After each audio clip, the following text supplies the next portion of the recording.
आज के समय में हमें कहीं भी जाना होता है तो हम सबसे पहले सीधे गूगल मैप की मदद लेते हैं। हमारा मानना होता है कि इसकी मदद से हम बिना किसी से रास्ता पूछे अपनी मंजिल तक पहुंच जाते हैं।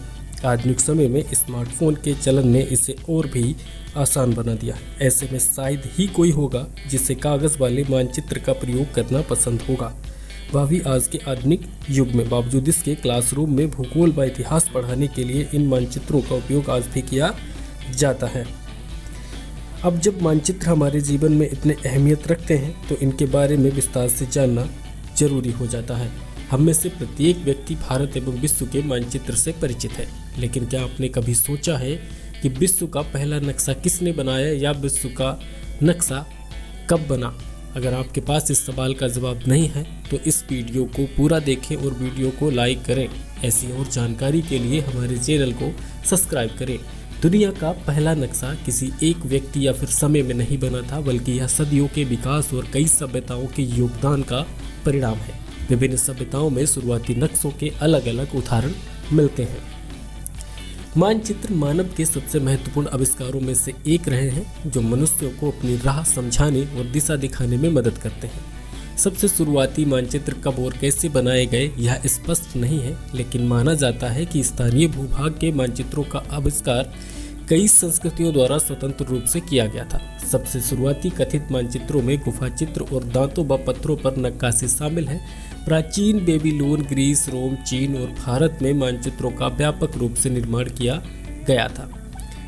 अभी प्राचीन भारत की मानचित्र कला तथा संबंधित भौगोलिक ज्ञान के विषय में शोध कार्य नहीं हुआ है, लेकिन अन्य विषयों के शोध कार्यों से संबंधित तथ्यों से यह स्पष्ट हो जाता है कि प्राचीन भारतीयों ने मानचित्र कला में पर्याप्त उन्नति की थी। भारतीय प्राचीन सभ्यता में लिखी गई किताबें नक्शे और विविध प्रकार के यंत्रों के निर्माण एवं ज्ञान का आभास कराती है। यह कला रोमनों से बहुत पहले ऋग्वेद में 4000 ईसा पूर्व से लेकर 1500 ईसा पूर्व कह सकते हैं। भारतीयों के अतिरिक्त अन्य प्राचीन सभ्यता वाले देशों में भी मानचित्र कला का ज्ञान था। बेबीलोनिया से प्राप्त एक मृत्तिका पेटिका पर अंकित पर्वत संकुलित घाटी का चित्र, जो कि 2300 ईसा पूर्व का बताया जाता है, लगभग उसी समय मिस्र निवासियों को तथा बाद में फारस तथा फिनीसिया निवासियों को इस कला का ज्ञान हो चुका था। 3वीं सदी ईसा पूर्व में यूनानी मानचित्रों पर अक्षांश, देशांतर तथा प्रक्षेपण आदि खींचे जाते थे। रोम निवासियों ने युद्ध तथा प्रशासनिक कार्यों के लिए सर्वेक्षण द्वारा विभिन्न ज्ञात देशों, पर्वतों, मैदानों, घाटियों, बंदरगाहों तथा राजमार्गों के मानचित्र तैयार किए। रोमनों ने मानचित्रों के व्यवहारिक पक्ष पर अधिक बल दिया, जबकि यूनानियों के मानचित्रों में वैज्ञानिक पक्ष को अधिक महत्व दिया जाता था। दुनिया का सबसे पुराना अब तक का बचा हुआ नक्शा लगभग 600 ईसा पूर्व यानी बेबीलोन का विश्व मानचित्र एक प्रतीकात्मक चित्रण है, न कि शाब्दिक। इसमें जानबूझकर फारसियों और मिस्रियों जैसे लोगों को शामिल नहीं किया गया है, जो बेबीलोन के लोगों को अच्छी तरह से ज्ञात थे। दिखाए गए क्षेत्र को पानी से घिरे एक गोलाकार आकार में दिखाया गया है, जो दुनिया की उस धार्मिक छवि से मेल खाता है जिसमें बेबीलोन के लोग विश्वास करते थे। मिलेटस के एनेक्सिमेंडर लगभग 611 से 546 ईसा पूर्व थे। उनका मानना था कि पृथ्वी एक बेलनाकार आकार को मानते हुए उन्होंने मानचित्र की स्वरूप की कल्पना की थी, जिसके उपयोग करके बाद में अनेकों मानचित्र बनाए गए। उसी में थे मिलेटस के हेकाटेस, जिन्होंने 550 से 475 ईसा पूर्व में मतलब 50 साल बाद एक और मानचित्र तैयार किया, जिसके बारे में उनका दावा था कि यह उनके प्रख्यात पूर्ववर्ती के मानचित्रों का एक उन्नत संस्करण था। हेकेटेस के मानचित्र में पृथ्वी का वर्ण एक चक्र के रूप में किया गया है, जिसके चारों ओर महासागर घिरा है और ग्रीस को केंद्र में रखा गया है। यह एक बहुत लोकप्रिय समकालीन ग्रीक विश्वदर्शी थी, जो मूल रूप से यानी हेमेरिक कविताओं से ली गई थी। इसके अलावा पुरातनता के कई अन्य शुरुआती मानचित्रों की तरह उनके मानचित्रों में कोई पैमाना नहीं है। माप की इकाई के रूप में इस मानचित्र में समुद्र पर नौकायन के दिन और सूखी जमीन पर मार्चिंग के दिन का इस्तेमाल किया गया था। इस मानचित्र का उद्देश्य हेकाटेस के भौगोलिक कार्यों के साथ होना था, जिसे पेरियोडोस गेस या फिर जर्नी राउंड द वर्ल्ड कहा जाता था। यह कृति दुनिया को 2 महाद्वीपों एशिया और यूरोप में विभाजित करती थी। वह पहले ज्ञात लेखक थे जिन्होंने सोचा था कि कैस्पियन नदी घेरने वाले महासागर में बहती है। इसके बाद आते हैं समोस के पाइथागोरस। लगभग 560 से 480 ईसा पूर्व ने एक गोलाकार पृथ्वी की अवधारणा के बारे में अनुमान लगाया था जिसके केंद्र में एक केंद्रीय अग्नि है। उन्होंने कभी कभी गलती से एक ऐसे मॉडल के प्रतिपादन का श्रेय दिया जाता है जो गोलाकार पृथ्वी को 5 क्षेत्रों में विभाजित करता है, एक गर्म, 2 समशीतोष्ण और 2 ठंडे, उत्तरी और दक्षिणी। या फिर यह विचार जिसे जलवायु का क्षेत्रीय सिद्धांत कहा जाता है संभवतः अरस्तु के समय में उत्पन्न हुआ था, जबकि कई पूर्व यूनानी दार्शनिकों ने पृथ्वी को गोलाकार माना था। अरस्तु, जो कि 384 से 322 ईसा पूर्व को पृथ्वी की गोलाकारता सिद्ध करने का श्रेय दिया जाता है, उनके तर्कों का सारांश इस प्रकार दिया जा सकता है। चंद्र ग्रहण हमेशा वृत्ताकार होता है। जहाज जैसे ही दृश्य से दूर होते हैं, क्षितिज से आगे बढ़ते हैं, वे डूबते हुए प्रतीत होते हैं। कुछ तारे पृथ्वी के कुछ भी भागों से दिख सकते हैं। दुनिया की वास्तविकता का मानचित्रण करने में एक महत्वपूर्ण योगदान पृथ्वी की परिधि के वैज्ञानिक अनुमान के साथ आया। इस घटना को भौगोलिक अध्ययन को गणितीय आधार देने के पहले वैज्ञानिक प्रयास के रूप में वर्णित किया गया। इस उपलब्धि का श्रेय एरिस्टोस्थनीज को दिया जाता है, जो एक यूनानी विद्वान थे। उनके मानचित्रों में अक्षांशीय रेखाएं और शंकु को जगह मिली। आगे के सफर में इसको एरिस्टोथनीज के मानचित्र पर स्थानों को संदर्भित करने के लिए इन पृथ्वी विभाजनों का उपयोग किया। उन्होंने पृथ्वी को 5 जलवायु क्षेत्रों में विभाजित किया। पोम्पियन मेला विश्व के मानचित्र का पुनर्निर्माण, यानी पोम्पियन मेला 1वीं शताब्दी ईसा पूर्व प्राचीन भूगोलवेत्ताओं में अद्वितीय है क्योंकि उन्होंने पृथ्वी को 5 क्षेत्रों में विभाजित किया है। उनका मानना था कि जिसमें से केवल 2 ही रहने योग्य थे। एशिया और अफ्रीका के विभाजन और सीमाओं के बारे में वे एरिस्टोस्थनीज की बात दोहराते हैं।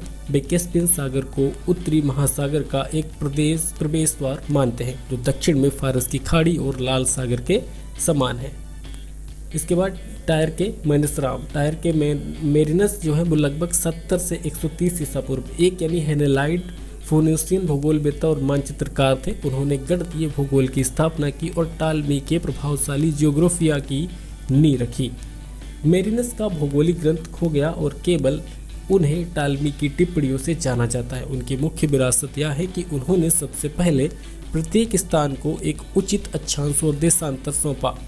मेरिनस ने भूमध्य रेखा के लिए 1,80,000 रेडिया की लंबाई का अनुमान लगाया था, जो मोटे तौर पर पृथ्वी की 33,300 किमी की परिधि के अनुरूप है, जो वास्तविक मूल्य से लगभग 17% कम है। उन्होंने अपने पूर्ववर्तियों के कार्यों और यात्रियों की डायरियों का भी ध्यानपूर्वक अध्ययन किया। उनके नक्शे रोमन साम्राज्य में चीन को दिखाने वाले पहले नक्शे थे। उन्होंने समतुल्य प्रक्षेपण का भी आविष्कार किया, जिसका उपयोग आज भी मानचित्र निर्माण में किया जाता है।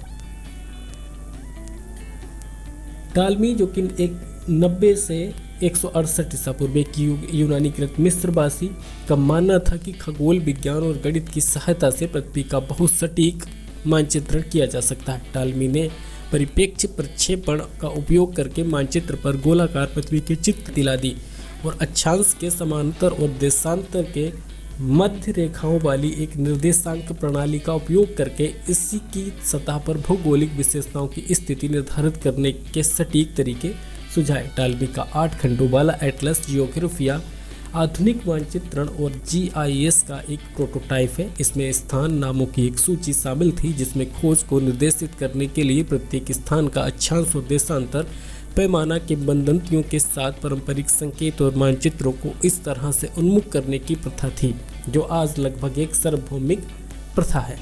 फिर भी अपने सभी महत्वपूर्ण आविष्कारों के बावजूद टालमी अचूक नहीं थे। उनकी सबसे बड़ी भूल पृथ्वी की परिधि का गलत अनुमान लगाना था। उनका मानना था कि यूरेशिया पृथ्वी का 180 डिग्री भाग घेरता है, जिससे क्रिस्टोफर कोलंबस को भारत पहुंचने का एक सरल और तेज रास्ता ढूंढने के लिए अटलांटिक पार करने के लिए प्रेरित किया। अगर कोलंबस को पता होता कि वास्तविक संख्या कहीं ज़्यादा है, तो यह कल्पना की जा सकती थी कि वह अपनी यात्रा पर कभी नहीं निकलता। चाइना में भी नक्शे बनाने का कार्य जो है वो जारी रहा, यानी इस बीच चाइना में भी नक्शे बनाने का कार्य जारी रहा। भारत की अगर बात कर लेते तो भारतीय मानचित्रण परंपराओं में ध्रुव तारे और अन्य नक्षत्रों के स्थानों का उल्लेख मिलता है। ये चार्ट सामान्य युग की शुरुआत में नेविगेशन के प्रयोजनों के लिए उपयोग में रहे होंगे। इतालवी विद्वान यानी फ्रांसेस्को लोरेंजो पुल ने अपनी महान कृति ला कार्टोग्राफिया एंटिका डेल इंडिया कई प्राचीन भारतीय मानचित्रों का पुनरुत्थान किया है। यानी आईने अखबारी के मानचित्र जो भारत के इतिहास और परंपराओं का विवरण देने वाला एक मुगल दस्तावेज है, में पहले की भारतीय मानचित्रण परंपराओं में दर्शाए गए स्थानों के संदर्भ हैं। नेपाल राज्य का वर्णन करने वाला एक और मानचित्र जो 4 फीट लंबा और लगभग 2.5 फीट चौड़ा था, वॉरेन हास्टिंग्स को प्रस्तुत किया गया था। इस मानचित्र में पहाड़ों को सतह से ऊपर उठाया गया था और कई भौगोलिक तत्वों को अलग अलग रंगों में दर्शाया गया था। जौनपुर के विद्वान सादिक इस्फहानी ने दुनिया के उन हिस्सों का एक एटलस संकलित किया जिन्हें उन्होंने मानव जीवन के लिए उपयुक्त माना। 32 सीट वाला एटलस जिसमें दक्षिण की ओर उन्मुख नक्शे हैं, जैसा कि उस युग के इस्लामी कार्यों के मामले में था। 1647 ईस्वी के दौरान इस्फहानी द्वारा संकलित एक बड़े विद्वान के नाम का हिस्सा है। सबसे बड़ा ज्ञात भारतीय मानचित्र जो अंबर में पूर्व राजपूत राजधानी का उल्लेख घर दर घर विस्तार से दर्शाता है। मुख्य लेख मध्यकालीन इस्लाम में भूगोल यानी अल-मसूदी का विश्व मानचित्र।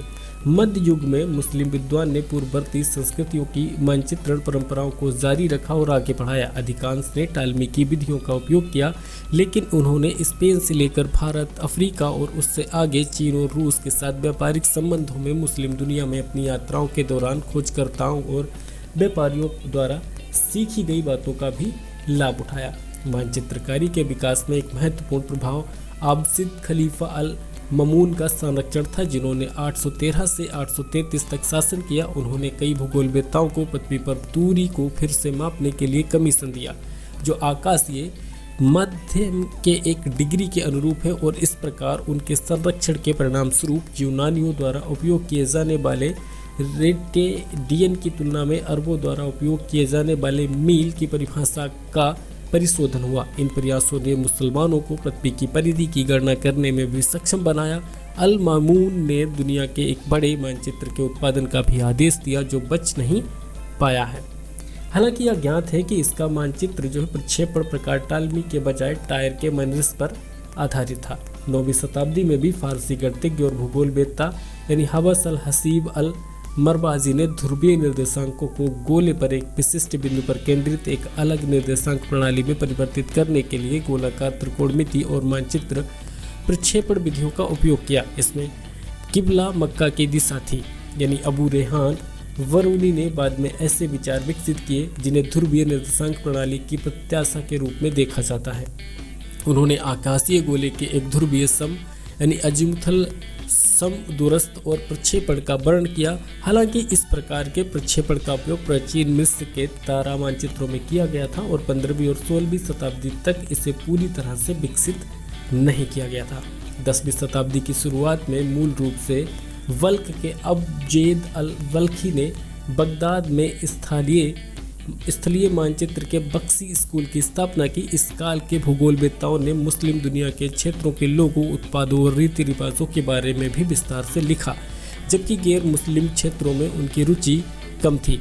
वल्खी स्कूल, जिसमें इस्तिखारी, अल मकसूदी और इब्र हक्कल जैसे भूगोलवेत्ता शामिल थे, ने विश्व एटलस तैयार किया, जिनमें से प्रत्येक में एक विश्व मानचित्र और 20 क्षेत्रीय मानचित्र शामिल थे। 10वीं शताब्दी के उत्तरार्ध के मुस्लिम भूगोलवेत्ता सोहराफ ने भौगोलिक निर्देशांकों की एक पुस्तक के साथ एक आयताकार विश्व मानचित्र बनाने के निर्देश दिए थे, जिसमें सम आयताकार प्रक्षेपण या फिर बेलनाकार समुद्रस्थ प्रक्षेपण था। सबसे पुराना जीवित आयताकार निर्देशांक मानचित्र 13वीं शताब्दी का है और इसका श्रेय हमदतुल्लाह अल मुस्तकीफी को अल किज़बिनी को दिया जाता है, जिन्होंने इसे सोहराब के काम पर आधारित किया था। ऑर्थोगोनल समानांतर रेखाओं को एक डिग्री के अंतराल से अलग किया गया था और मानचित्र दक्षिण पश्चिम एशिया और मध्य एशिया तक सीमित था।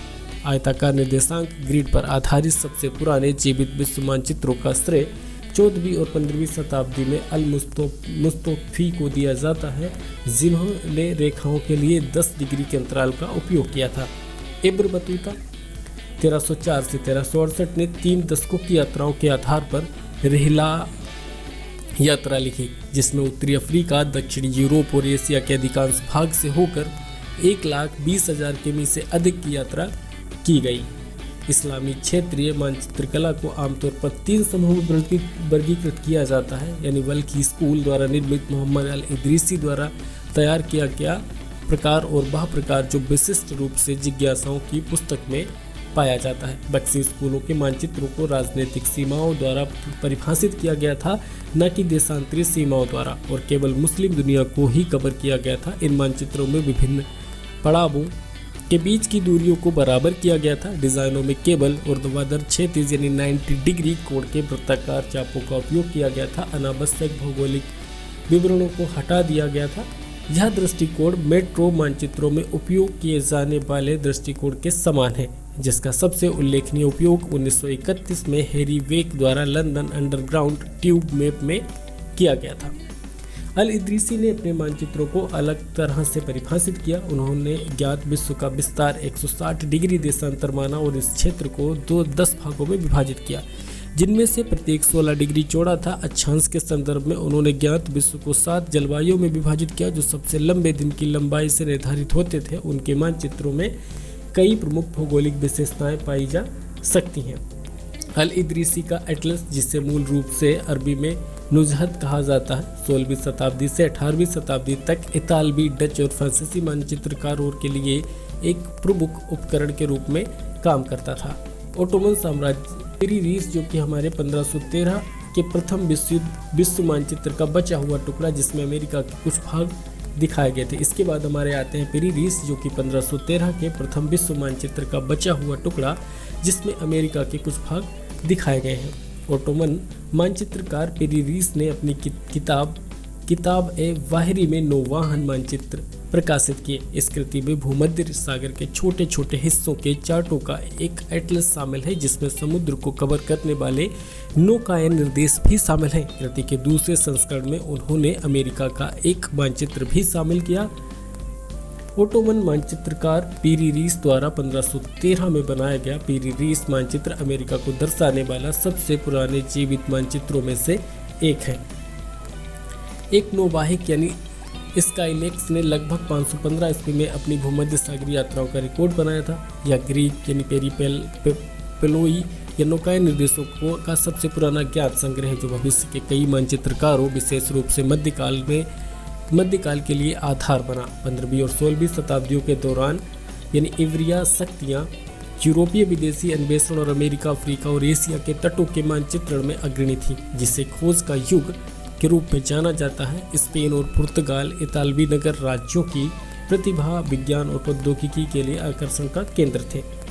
18वीं सदी के घटनाक्रम पर अगर नजर डालें तो सैमुअल डन द्वारा 1794 में बनाया गया विश्व का एक सम्मानित मानचित्र, जिसमें तारा चार्ट, सौरमंडल का मानचित्र, चंद्रमा का मानचित्र और पृथ्वी के दोनों गोलार्ध के साथ अन्य विशेषताएं शामिल हैं।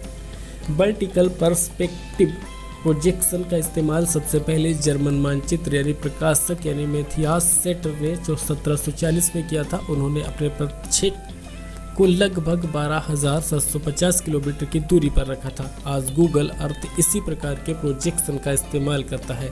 संयुक्त राज्य अमेरिका में 18वीं और 19वीं शताब्दी में खोजकर्ता पगडंडियों का मानचित्रण करते थे और सेना के इंजीनियर सरकारी भूमि का सर्वेक्षण करते थे। अधिक विस्तृत और बड़े पैमाने पर मानचित्रण प्रदान करने के लिए 2 एजेंसियों की स्थापना की गई, अमेरिकी भूवैज्ञानिक सर्वेक्षण और अमेरिकी तट एवं भूगणितीय सर्वेक्षण। 20वीं सदी के घटनाक्रम पर अगर नजर डालें तो 20वीं सदी में मुद्रण और फोटोग्राफी में सुधार के कारण मानचित्रों का प्रचलन बढ़ गया, जिससे उनका निर्माण सस्ता और आसान हो गया। हवाई जहाज़ों ने एक साथ बड़े क्षेत्रों की तस्वीरें लेना संभव बना दिया। 2 बिंदु समदूरस्थ प्रक्षेपण सर्वप्रथम 1919 में हंस मेरोर द्वारा तैयार किया गया था और इस प्रक्षेपण में मानचित्र पर किसी भी बिंदु से 2 नियामक बिंदुओं में से किसी एक की दूरी सटीक होती है। 1990 के दशक के मध्य से मानचित्र निर्माण में कंप्यूटर के उपयोग ने मानचित्र हेतु डाटा को संग्रहित करने, क्रमबद्ध करने और व्यवस्थित करने में मदद दी। आधुनिक समय में मानचित्र एक स्वरूप पूरी तरह से बदल चुका है। आज के समय में तो लोग ऑनलाइन मानचित्र का ही इस्तेमाल करते हैं और इस तरह के ऑनलाइन मानचित्र के लिए सैटेलाइट का प्रयोग किया जाता है। यह हर देश की रूपरेखा को अन्य देशों के साथ साझा की गई सीमा को दिखाता है। आज के समय में सैटेलाइट के माध्यम से आप भारत के एक छोटे से गांव का घर भी आराम से देख सकते हैं।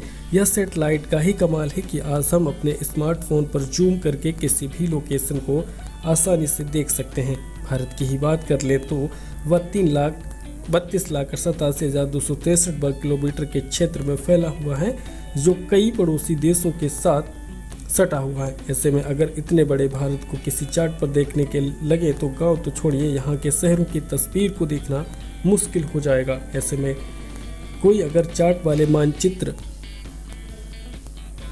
का प्रयोग करने को कह दे तो कोई भी अपना सिर पकड़ने को मजबूर हो सकता है। प्राचीन काल से ही मानचित्र के स्वरूप में बदलाव जारी है और इसी कड़ी में आज गूगल मैप आदि के रूप में हमारे जीवन का अहम हिस्सा बना हुआ है। इस पूरे सफर में खास बात यह रही कि मानचित्र की उपयोगिता किसी भी काल में कम नहीं हुई, वह काल भी प्रासंगिक थे और आज भी है, तो निश्चित रूप से किसी न किसी रूप में कल भी रहेंगे। अगर आपको हमारा वीडियो पसंद आया हो तो हमारे वीडियो को लाइक करें और चैनल को सब्सक्राइब करें। धन्यवाद।